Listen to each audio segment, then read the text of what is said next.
Good morning, boys and girls. Once again, I heartily welcome all of you in our video lecture. As all of you know, તમે બધા જાણો છો કે in our previous lecture we have taken function topic expression of time. આ પહેલાની લેક્ચરની અંદર પણ આપણે એક્સપ્રેશન ટાઈમ ફંક્શન સમજાવેલું. તમને એવું થાય કે સર ફરીથી એક્સપ્રેશન ટાઈમ, તો એ લેક્ચરમાં પણ મેં તમને વાત કરેલી હતી કે એક્સપ્રેશન ટાઈમની અંદર આપણે no sooner, as soon as, hardly, scarcely અને બેરલીનો જ અભ્યાસ કરેલો હતો. ઓકે, એક શબ્દનો ઉપયોગ સમજવાનો બાકી હતો, જે શબ્દ હતો આપણો when. So today in this lecture topic is function and the name of function is expression of time, સમય દર્શક. ઓકે, બહુ સરળ ટોપિક છે. વેન અને ધ ટાઈમ આવે એટલે એ ફંક્શનનું નામ એક્સપ્રેશન ટાઈમ. ધોરણ 10 અને 11માની અંદર પણ આ વેનનો ઉપયોગ તમે સમજી ગયેલા હતા. વેનનો ઉપયોગ કાર્ડની અંદર પણ આવે છે. વેનનો ઉપયોગ કમ્બાઇન્ડ ધ સેન્ટેન્સ સિન્થેસિસની અંદર પણ આવે છે. વેનનો ઉપયોગ તમે ધોરણ 10માની અંદર ક્યાંક સંયોજકની અંદર પણ કરેલો છે. વેનવાળી વાક્ય રચના ઇન્ટિરોગેટિવ એટલે કે પ્રશ્નાર્થ માટે પણ આવે છે. તો વેન ઘણી જગ્યાએ ઉપયોગી છે. આપણે આજે જે સમજી છીએ એ ફંક્શનની રીતે એનો અભ્યાસ કરીશું. Understand? So use of when, જેનું સ્ટ્રક્ચર છે ટાઈમ વર્ડ એટલે કે સમયદર્શક શબ્દ, પ્લસ ક્રિયાપદ એટલે કે વર્બ, પ્લસ ધ ટાઈમ ફરજિયાત મૂકવાનું, તેની સાથે જ વેન, પ્લસ કર્તા ક્રિયાપદ કર્મ એટલે કે સબ્જેક્ટ, વર્બ એન્ડ ઓબ્જેક્ટ, અને એટ લાસ્ટ એક્સ્ટ્રા વર્ડ એટલે કે અન્ય શબ્દ. આ સ્ટ્રક્ચર બધા જ વાક્યો જે હોય એના અંદર યુઝફુલ ન થઈ શકે. જે વાક્યની અંદર તમને સમયદર્શક શબ્દ આપેલો જ નથી એ વાક્યની અંદર માત્ર તમે વાક્યને વેનથી જોડી દો ત્યારે એનો આપોઆપ જવાબ બની જાય છે. આ પહેલાં પણ મેં કહેલું છે કે you have not to change the sentence alternative. Question આપ્યું હોય તમારે જવાબ બનાવવાનો આવતો જ નથી, માત્ર તમારે ફંક્શન ઓળખવાનું આવે છે, અધૂરું ફંક્શન મુજબ વાક્ય પૂર્ણ કરવાનું આવે છે, અને ડાયલોગ સ્ટાઇલમાં જે ફંક્શન છે એ પણ તમારે અધૂરું પૂર્ણ કરવાનું આવે છે. ઓકે, વેનના પહેલા બીજા બે ફંક્શન લીધેલા હતા, જો યાદ હોય તો તમને. એક હતું એક્સપ્રેશન રીઝન, જેમાં વાયનો યુઝ આપણે સમજેલા. સેકન્ડ હતું એક્સપ્રેશન પ્લેસ, જેના અંદર આપણે સ્થળ દર્શક એટલે કે વેરનો ઉપયોગ સમજેલા હતા. કમ્પ્લીટ. અને જ્યારે રીઝન વાક્ય સમજતા હતા ત્યારે અહીંયા લખ્યું હતું રીઝન વર્ડ, સમયદર્શક શબ્દ, પછી અહીંયા આવતું હતું ધ રીઝન અને વાય આવતું હતું. પ્લેસનો યુઝ જ્યારે સમજેલા હતા ત્યારે આપણે લખતા હતા પ્લેસ વર્ડ, સ્થળદર્શક શબ્દ, અહીંયા લખતા હતા ધ પ્લેસ અને પછી આવતું હતું વેર. એવી જ રીતે એને અનુરૂપ જ આ વેનનો ઉપયોગ છે. એટલે મેં આ પ્રીવિયસ લેક્ચરની ટોપિકને થોડું ઓરલી રિવાઇઝ કર્યો છે. ઓકે, આનું સ્ટ્રક્ચર સમજી ફરી એકવાર બોલું છું. ટાઈમ વર્ડ, સમયદર્શક શબ્દ, પ્લસ ક્રિયાપદ એટલે કે verb, plus the time, plus when, plus કર્તા એટલે સબ્જેક્ટ, પ્લસ ક્રિયાપદ એટલે વર્બ, પ્લસ કર્મ એટલે ઓબ્જેક્ટ, પ્લસ એક્સ્ટ્રા વર્ડ એટલે અન્ય શબ્દો. Now we start the example of expression of time. Example number 1, the Kutch express will arrive at 10 PM. Kutch express 10 વાગે આવશે. શું કરવાનું? સૌ પહેલા તો સમયદર્શક શબ્દ તમારે શોધી લેવાનો છે. અહીંયા શું છે, મેં અંડરલાઈન કરી છે, જુઓ તો 10 PM છે, તો એ સમય.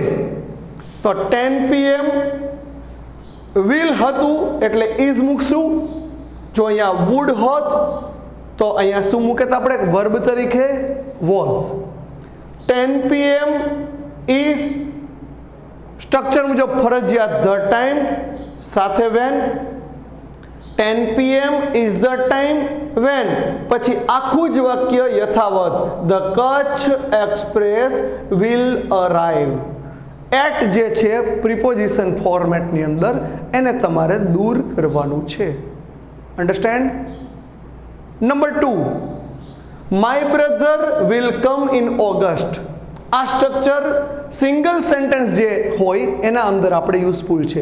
ડબલ સેન્ટેન્સ હોય એનો અભ્યાસ થોડા સમય પછી આપણે કરીએ છીએ.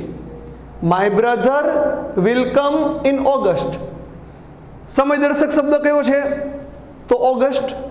તો આપણે લખ્યું ઓગસ્ટ, અહીંયા વિલ હતું એટલે ઇઝ, ફરજિયાત ધ ટાઈમ અને વેન લખવાનું જ છે. August is the time when my brother will come. આટલું વાક્ય યથાવત. માય બ્રધર વિલ કમ છેલ્લે આવી જશે ફૂલ સ્ટોપ, ઇન નીકળી જશે. કોઈ વિદ્યાર્થી એવી રીતે પણ લખી શકે, વોટ ઇઝ ઓગસ્ટ? ઓગસ્ટ શું છે? મંથ છે ને. ઓગસ્ટ એટલે મહિનાનું નામ છે, ઓગસ્ટ મહિનો. તો તમે આવું લખી શકો અહીંયા કદાચ કે August is the month. The ટાઈમની જગ્યાએ શું લખી શકાય છે? ધ મંથ, પછી આવી જશે વેન. ક્લિયર? અને માય બ્રધર વિલ કમ યથાવત. તો મહિનો હતો તમે એટલે ત્યાં મંથ પણ લખી શકો છો. Now see here on left side of the board. In autumn trees shed their leaves. સમયદર્શક શું છે? તો ઓટમ, ઇન નીકળી જાય. ઓટમ ઇઝ ક્રિયાપદ. ધ ટાઈમ મૂકવું એટલે તરત જ શું આવશે? વેન. પાછળનું યથાવત. Trees shed their leaves. વાક્ય શું હતું? In autumn trees shed their leaves. પાનખર ઋતુની અંદર વૃક્ષોના પાન ખરી જાય છે. શેડ ધ લીવ્સનો મતલબ શું? પાન ખરી જવા. અન્ડરસ્ટેન્ડ? તો ઓટમ શું છે બીજી રીતે તમને સમજાવું. સિઝન થાય કે નો થાય? થાય ને સિઝન. ઓટમ એટલે પાનખર. તો પાનખર શું છે? ઋતુ. તો તમે આવું લખી શકો, ઓટમ ઇઝ ધ સિઝન. આ પણ સાચું છે. બાકીનું વેન મૂકીને યથાવત trees shed their leaves. Clear? Sentence number 4 જુઓ અહીંયા, ડબલ સેન્ટેન્સ એટલે structure you have to put aside. સ્ટ્રક્ચરને એક બાજુ રાખવું પડશે. Example number 4, do you know the time? Question mark. Teacher will come. કોણ કહેશે? સમય કયો? Anybody knows? કોઈને ખ્યાલ નહીં. Do you know the time? તમને ક્વેશ્ચન પૂછેલો છે કે તમને સમયનો ખ્યાલ ખરો? આ વાક્યની અંદર સમય આપેલો જ નથી. Do you know the time આટલું વાક્ય યથાવત, કંઈ જ કરવાનું નથી. Only apply when as a conjunction format. તો અહીંયા મૂકી દેવાનું છે માત્ર વેન ટીચર વિલ કમ યથાવત. બેક સાઈડમાં શું છે જુઓ તો, ક્વેશ્ચન માર્ક. તમે મૂકો તોય ભલે, ન મૂકો તોય ચાલે, કારણ કે સેન્ટેન્સ નંબર 4 કેવું કહેવાય? Question into question. ફરી રિપીટ કરું, do you know the time when teacher will come? Question mark. આમાં સમય આપેલો નહોતો. Sentence number 5, nobody knows the time. કોઈને સમયનો ખ્યાલ નથી. Exam will start. પરીક્ષા ક્યારે શરૂ થશે? છે આમાં સમય? આ સાઈડથી આપેલો છે સમય? ના. વાક્ય વાંચો ત્યાં ખ્યાલ આવી જશે. Nobody knows the time. કોઈને સમયનો ખ્યાલ નથી એટલે સમય આપેલો નથી. એટલે પાંચમું વાક્ય તો સાવ ઇઝી થઈ ગયું. નોબડી નોઝ ધ ટાઈમ યથાવત. માત્ર કંજક્શનની જેમ જ વેન મૂકી દો. એક્ઝામ વિલ સ્ટાર્ટ હતું એમનેમ. Nobody knows the time when exam will start. કોઈને સમયનો ખ્યાલ નથી કે પરીક્ષા ક્યારે શરૂ થશે. ક્લિયર? અને છઠ્ઠું વાક્ય સમજતા પહેલા એક એની આઈએમપી નોટ મેં નીચે લખેલી છે, એનો અભ્યાસ કરી લઈએ. શું લખ્યું છે જુઓ તો, જ્યારે વેનનો ઉપયોગ કરો ત્યારે વાક્યના અંતમાં ધેન હોય તેને દૂર કરવું. કયું ધેન? THEN વાળું ધેન. AN વાળું ધેન તમારે નો સુનર ડીડમાં આવશે. AN વાળું ધેન ફંક્શન એક બીજું છે કમ્પેરિંગ વાળું, એટલે કે ડિગ્રી. ઓકે, કમ્પેરેટિવ ડિગ્રીમાં આવશે. તમારે અહીંયા વેન સાથે કયું ધ્યાન યાદ રાખવાનું છે? તો THEN વાળું ધ્યાન. ફરી રિપીટ કરું કે જ્યારે વેનનો ઉપયોગ કરો ત્યારે વાક્યના અંતમાં આપેલું ધ્યાન તમારે દૂર કરવાનું છે, પણ વાક્ય ચેન્જ કરવાનું તો આવતું જ નથી. માત્ર તમારે શું ફંક્શન કાં તો ઓળખવાનું આવશે, તો ધ ટાઈમ અને વેન આવે એટલે ખ્યાલ આવી જશે એક્સપ્રેશન ટાઈમ, અથવા અધૂરું ફંક્શન પૂરું કરવાનું આવશે તો એના અંદર બ્રેકેટમાં શબ્દ પણ આપેલા હશે અને ડાયલોગ સ્ટાઇલમાં એક ફંક્શન આવશે, એ પણ તમારે પૂર્ણ કરવાનું છે. So see here on the board sentence number 6, છઠ્ઠું વાક્ય. In May my friend will give me a car then. અહીંયા આ ધેન સમજાવવા આપણે આ એક્ઝામ્પલ લીધું છે. શું કરવાનું? ધેન ફરજિયાત નીકળી જશે. સમય દર્શક કયો શબ્દ? તો મે. તો મે ઇઝ ધ ટાઈમ. ઓકે, મે શું છે? મહિનો. તો ઇઝ ધ ટાઈમની જગ્યાએ તમે એવું પણ લખી શકો મે ઇઝ ધ મંથ, થાય ને? રિપીટ કરું, મે ઇઝ ધ ટાઈમ અથવા મે ઇઝ ધ મંથ. પછી જોડી દો વાક્ય વેનથી.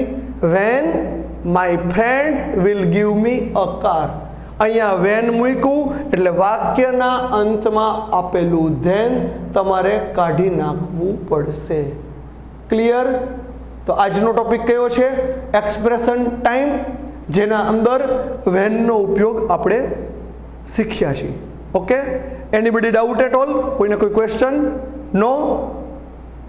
If anybody has doubt then ask me in our next lecture without any kind of the hesitation. કોઈને કોઈ ડાઉટ હોય તો નેક્સ્ટ લેક્ચરની અંદર પૂછી લેજો. ફરી એકવાર કહું, સ્ટ્રક્ચરનો અભ્યાસ કરી લેજો, કઈ રીતે આ સેન્ટેન્સ બને છે, કારણ કે વેન સિવાય પણ એક્સપ્રેશન ટાઈમની અંદર આ પહેલાંના લેક્ચરમાં આપણે અલગ શબ્દોનો અભ્યાસ કર્યો છે, એના સ્ટ્રક્ચર પણ જુદા હતા. અહીંયા વેન માટે પણ અલગ પ્રકારનો રૂલ્સ છે, એટલે બધા જ નિયમ સેન્ટેન્સ નેક્સ્ટ લેક્ચરમાં વાંચીને આવજો. યટ ડાઉટ છતાં કોઈને કોઈ ડાઉટ હોય તો મને પૂછી લેજો. ઓકે, સમજાય બધાને? So today we conclude function expression of time means use of when આ લેક્ચરમાં પૂર્ણ કરી છે. Thank you very much. Thanks a lot. Have a nice day. Thank you.